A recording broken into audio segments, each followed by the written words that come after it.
The story takes place in a time when the Vikings ruled much of the world. The Vikings were brave warriors and skilled sailors from northern Europe. At the same time, on the top of a tall mountain, a giant troll was playing peacefully with his small son. Their moment of peace didn't last long. Suddenly, the chief of the Danish tribe arrived there with his Viking soldiers to hunt and kill the troll. The troll spotted them from a distance. He quickly picked up his son and ran to the other side of the mountain to protect him. But the chief and his soldiers surrounded the troll from every direction, leaving him with no way to escape. Seeing this, the troll hid his son in a safe place along the mountain slope so the soldiers wouldn't find him. Then he stepped forward and tried to scare the humans away, hoping they would leave without a fight. But the Vikings had come with only one goal: to kill the troll. They began attacking him with arrows, spears, and burning torches, until he finally lost his balance and fell from the rocky cliff below. The young troll saw everything. Watching his father fall from the cliff filled him with fear. After a while, the tribe's chief walked to the edge of the mountain and removed his mask to look down. At that moment, he noticed the little troll hiding nearby. For a moment, he thought about killing him too, but he stopped. He simply stared at the child for a few seconds and left without saying a word. Later, the young troll climbed down the mountain toward the shore of the sea. There he found his father's lifeless body. Helpless and heartbroken, he picked up a broken sword lying nearby and cut the body into pieces. One by one, he carried the pieces into a nearby cave and hid them under heavy stones. Years passed. The small troll grew into a huge and powerful creature, but even now, he still visited that cave, remembering his father and the terrible night he died. Meanwhile, in the Danish Viking tribe, a priest was performing a ceremony. The tribe's chief was also present. The priest announced that a new tavern where fresh wine would be served was finally ready to open. At the same time, the troll had finally decided to take revenge for his father. He left the cave and stepped out into the dark night. That same night, outside, a guard was patrolling around the tavern. Suddenly, the troll appeared out of the darkness and struck the guard with a single powerful punch. Then the troll entered the tavern and launched a brutal attack on the Vikings inside. The next morning, the Danish chief arrived at the tavern with his soldiers. When they saw the scene, they were completely shocked. Dead warriors were lying everywhere, and every killing had been done with brutal force. The chief asked his commander where he had been when all this happened. The commander replied that he had been in the village and had no idea who had done this. But something else seemed strange as well. No women or elderly people had been harmed. Seeing this made the chief even more uneasy. Meanwhile, on the other side, the Vikings from Geatland appeared. Their leader Leo was a famous and fearless warrior. As usual, they had sailed out on their ships for raids. But because the weather suddenly became colder, they had to stop near Denmark. That night, the Danish chief went to the mountain with his guards and loudly challenged the troll to come out. But suddenly the troll appeared from behind and struck one of the guards on the head, killing him instantly. The chief saw everything from a distance. He drew his sword and ran toward the troll, but the troll quickly escaped into the darkness. The next morning, the entire village gathered at the place where the killings had happened. The chief's wife expressed her concern. She said that many Viking men had already been killed, and if this continued, only widows would remain in the village. The chief had no answer and stood there silently, ashamed. After this, his wife went to visit Lena, a woman who lived alone in the mountains, away from the village. She asked her, "Can you see death before it comes? Will my husband also die at the hands of the troll?" Lena replied in a serious tone, "When I lived in the village, everyone called me a sinner and drove me away. And now you have come to me for help." The chief's wife said that what had happened in the past was not Lena's fault. Lena answered, "It doesn't matter anymore. But your husband will not die by the troll's hands." After hearing this, the chief's wife quietly returned to the village. Meanwhile, Leo and his Viking companions arrived by ship near the area where the Danish tribe lived. A Danish soldier spotted them and warned that this land belonged to the Vikings, and if they had come to raid, they should leave immediately. Leo then introduced himself as a well-known Viking warrior and explained that they had no intention of raiding. They only wanted to rest there for a few days. The soldier had heard about Leo before, so he decided to take them to meet the chief. This is how Leo and his men finally met the Danish chief. The chief was happy to see him and immediately recognized Leo. He reminded him that the last time he had met Leo's father, Leo had only been a small child. Now Leo had grown into a great and powerful warrior. That night, the chief organized a feast at the tavern for Leo and his men. During the gathering, Leo noticed something strange. There were many widowed women in the village, but very few men.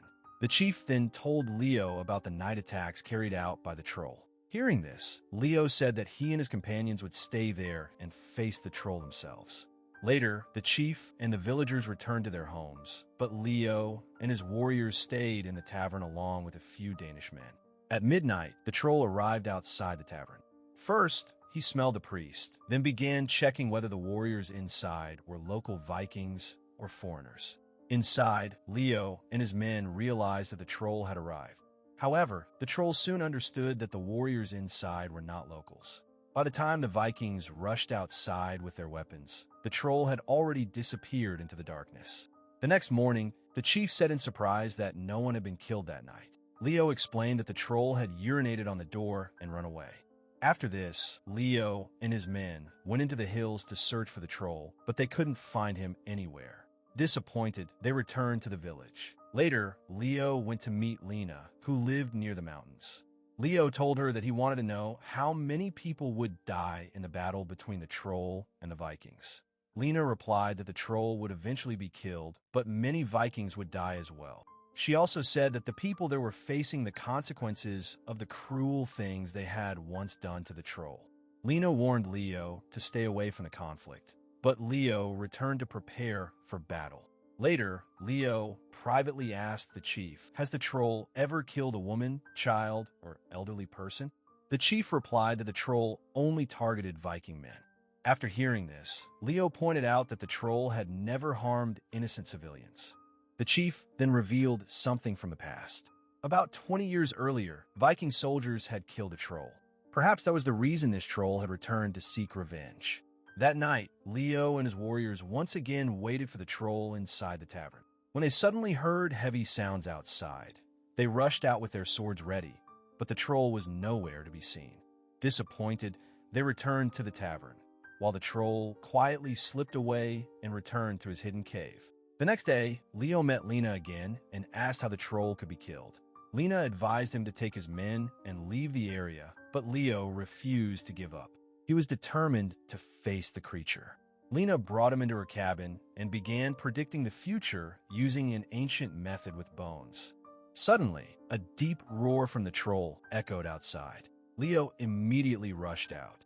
As soon as the troll saw him, it ran toward the forest. Leo mounted his horse and chased it. The chase continued toward the higher parts of the mountains, and after some time Lena also arrived there. Leo challenged the troll to fight, but the troll turned, said something, and ran away again. Lena understood what the troll had said and told Leo that the troll's fight was not with him, but with the people who had killed his father. Hearing this shocked Leo. He returned with Lena to her cabin and asked why the troll had come to that place. Lena then revealed her painful past. When she was young, the chief's nephew had brought her to the mountains and forced himself on her every night. One night, the man was found dead in his own bed, and the villagers blamed Lena for it. Since then, she had lived alone in the mountains. Many Viking men used to come there to harass her, but ever since the troll appeared, none of them dared to approach her again. Lena made it clear that she would not help anyone kill the troll. After that, Leo went to speak with the chief. He explained that through Lena, he had learned the truth from the troll. The Vikings had treated him and his father with cruelty, and that was why he had returned for revenge. Hearing this made the chief deeply troubled. Later, while Leo was returning to his men, he noticed some children bullying a disabled man. Leo quickly stepped in and drove the children away. He then asked the man why he was living there alone and where his family was. The man sadly explained that many years earlier his father had fought with the troll's father. The man then told Leo that he knew where the troll lived and could take him there. Leo and the Vikings climbed the mountain and eventually found the entrance to the troll's cave. At one point, one of the Vikings slipped on the rocks, but the others quickly grabbed him and pulled him back. Even after reaching the cave, none of them had the courage to go inside alone. One Viking tried to provoke the troll by urinating outside the cave, and the group began heading back. Suddenly, the troll attacked from beneath the water and grabbed that Viking. His companions immediately fought back, forcing the troll to retreat. The group returned to the tavern and waited for the troll all night, but the creature never appeared.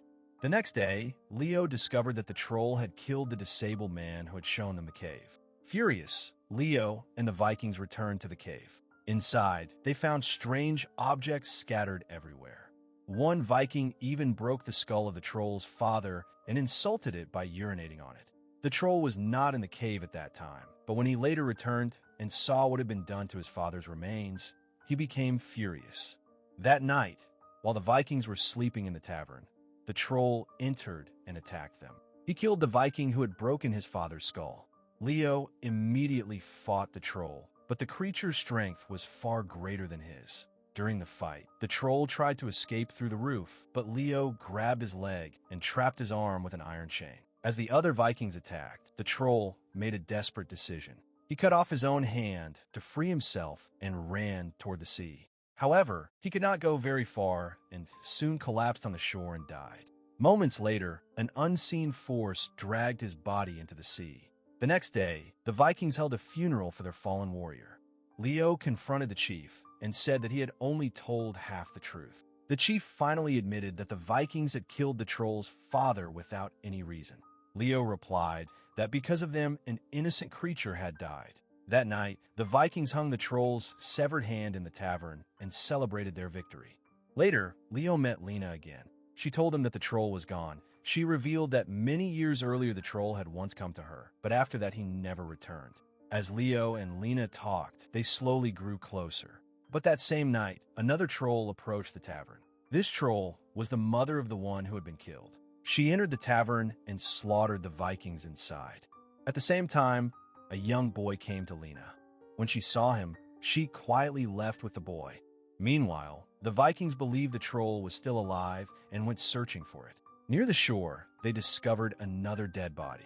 Around the same time, Leo rushed toward the cave. Inside, he saw the troll's body lying. As he moved closer, the troll's mother suddenly attacked him from behind. Leo grabbed a stone and struck her on the head, then picked up his sword and killed her. At that moment, the young boy arrived holding a sword.